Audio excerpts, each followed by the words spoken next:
বৃষ্টি পড়ছে। দেখুন মাংসটা রান্না আমাদের হয়ে গেছে।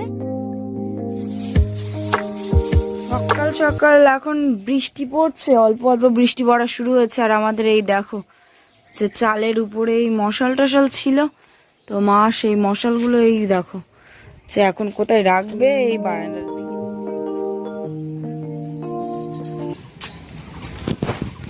তো হচ্ছে মশাল আমাদের রান্নাঘরের দিকেই রাখবে।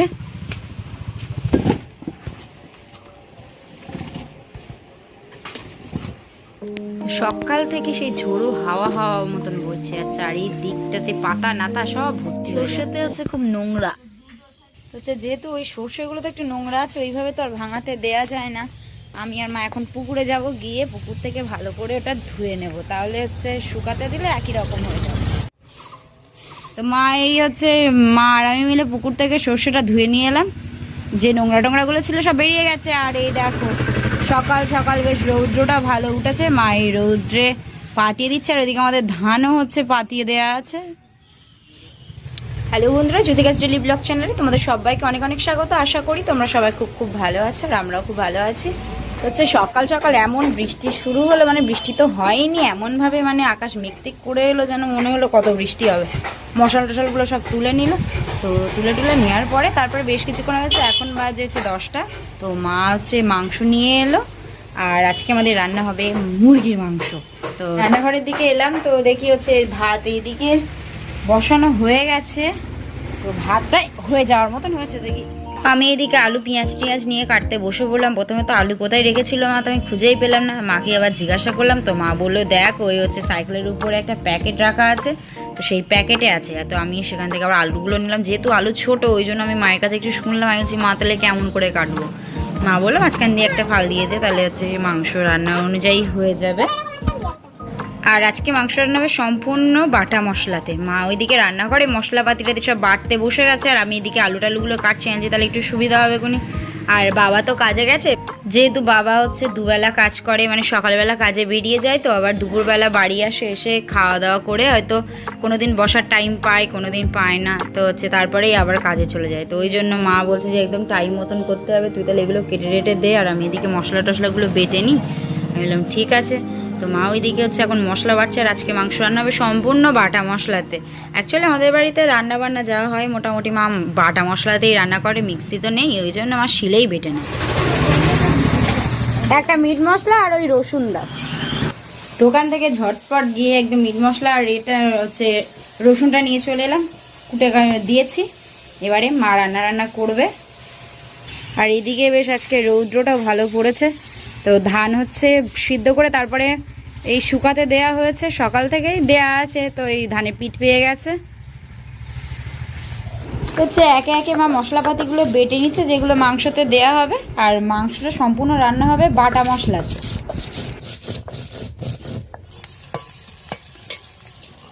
তো মা এদিকে মাংস রান্না চাপিয়ে দিল, এবার ভালো করে কষিয়ে নেবে। আর আমি এদিকে বসে আছি কখন হচ্ছে কষা মাংস হবে, আর মা এক পিস দেবে। কষা মাংস হাজির। মাংস রান্না করলে বাটি হাতে বসে থাকি কখন কষা মাংস হবে আর কখন কষা মাংস। যতই ভালো হোক কষা মাংস যেন এক দু পিস না খেলে হয় না। সে কষাতে খেয়ে তো বেশ ভালোই লাগছে, মনে হয় মাংস রান্নাটা খুব ভালো হবে।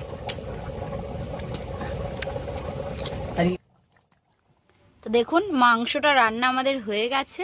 তো মায়ের তো হচ্ছে রান্না বান্না হয়ে গেছে, আর তারপরে আমি আর মা এলাম এই হচ্ছে বাঁশবাগানটাতে। তো দেখো চারিদিকে বাঁশ পাতা পড়ে একদম শুকিয়ে আছে, আর আমাদের যেহেতু হচ্ছে সব ধান ভাবানো শুরু হচ্ছে, সিদ্ধ শুকনো করা হবে, তো হচ্ছে সেসব ক্ষেত্রে কি হয় না, জ্বালানি হিসাবে এই পাতা টাতাগুলো ব্যবহার করতে খুব সুবিধা হয়। প্রত্যেকবার যখন আমাদের হচ্ছে এই ধান টান সিদ্ধ শুকনো করা হয়, তো মা কখনো আমাদের বাঁশবাগান থেকে হচ্ছে নেয়, কখনো হয়তো সাইডে থাকলেও দাদুদের বলে নেয় যে হচ্ছে পাতাগুলো আমি একটু জড়ো করবো, কারণ হচ্ছে আমাদের ধান টান সিদ্ধ করা হবে।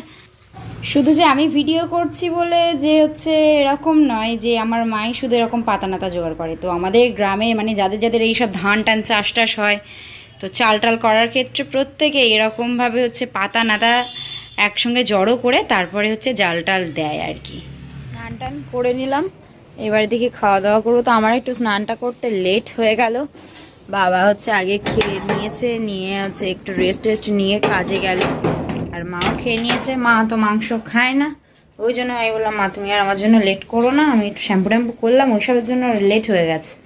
তো হচ্ছে দেখি খাওয়া দাওয়া করে নেব, খিদে পেয়ে গেছে খুব, সেই কখন খেয়েছিলাম। দেখি ভাত টাতগুলো বেড়ে নি। তো এই হচ্ছে আমার দুপুরের খাবার। তো মা মাংসই রান্না করেছিল আজকে। ভীষণ খিদে পেয়ে গেছে, আর লেট করা যাচ্ছে না।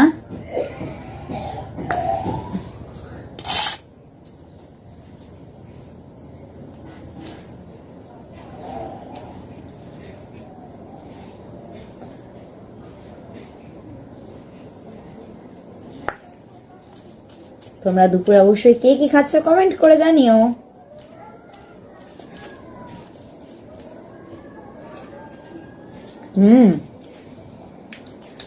সুন্দর হয়েছে, ঝালটা একটু বেশ বেশি হয়েছে, ওই জন্যই ভালোটা লাগছে। এই পেপারে আছে বালি। আগের দিন রেশন তুলতে গিয়েছিলাম, তো রেশন থেকে হচ্ছে এই ছোলা দিল, তো ওইদিকে হচ্ছে সন্ধে টন্ধে দিয়ে নিলাম। আর মা এখন এসেছে রান্নাঘরে ছোলা ভাজবে। আগের দিন হচ্ছে ওই রেশন থেকে ছোলা দিয়েছিল, তো সেই ছোলা এখনো আছে। তো মা বললো এখন ওই ছোলা ভাজা, মানে ওই ভেজানো ছোলা না, ওই কাঁচা ছোলা, ওই ছোলা হচ্ছে ওই বালিতে ভাজবে। ওই যেমন সে আমাদের মানে 5 টাকার প্যাকেট ট্যাকেটে বিক্রি হয় না, যে ওই ছোলা ভাজাটা যেগুলো যেমন হয়, তো ওই রকমই বানাবে। তো সাদা বালি টালি সব নিয়ে এসেছে, তো ছোলা ভাজবে।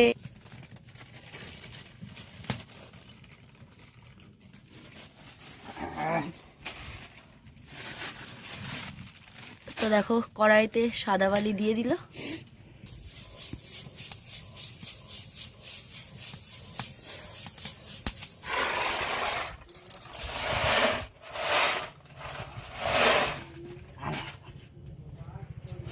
ঠিক একই রকম ভাবে আগে আমাদের বাড়িতে হচ্ছে ওই খই টই মা ভাজতো, এরকম ভাবে এই বালি গরম করে নিয়ে ওর উপরে হচ্ছে ধান দিত, দিয়ে ওই একটা ঝাড়ু মতন মানে ইয়ে করে হচ্ছে নাড়াচাড়া করতে করতে করতে আস্তে আস্তে কি হতো না, খইটা ফুটে যেত। তো তারপরে কুলোতে দিয়ে ঝেড়ে নিত। তো একইভাবে ঠিক দেখো ছোলাগুলোও ভাজছে। তো আস্তে আস্তে মানে দেখা যাচ্ছে ওই দেখো যে ছোলার মুখটুকগুলো না ফেটে ফেটে যাচ্ছে। ভাজা এদিকে রেডি, কারণ বেশিক্ষণ রাখলে আবার পুড়ে যাবে। যেহেতু বালি দিয়ে ভেজেছে, বালি তো আছেই, আর হচ্ছে মা ওই জন্য কুলোতে ঢেলে নিয়ে একটু ঝেড়ে নিতে, যাতে বালি টালিগুলো সব হচ্ছে পড়ে যায়, একদম পুরো ফ্রেশ। মা অল্প পরিমাণে ছোলাটা ভাজলো, যে আগে দেখা যাক খেয়ে যে হচ্ছে কেমন লাগছে, তারপরে তো হচ্ছে যা ছোলা আছে সে তেমন হলে ভাজা যাবে। তো দেখো সব ছোলার কিন্তু মুখ ফাটেনি।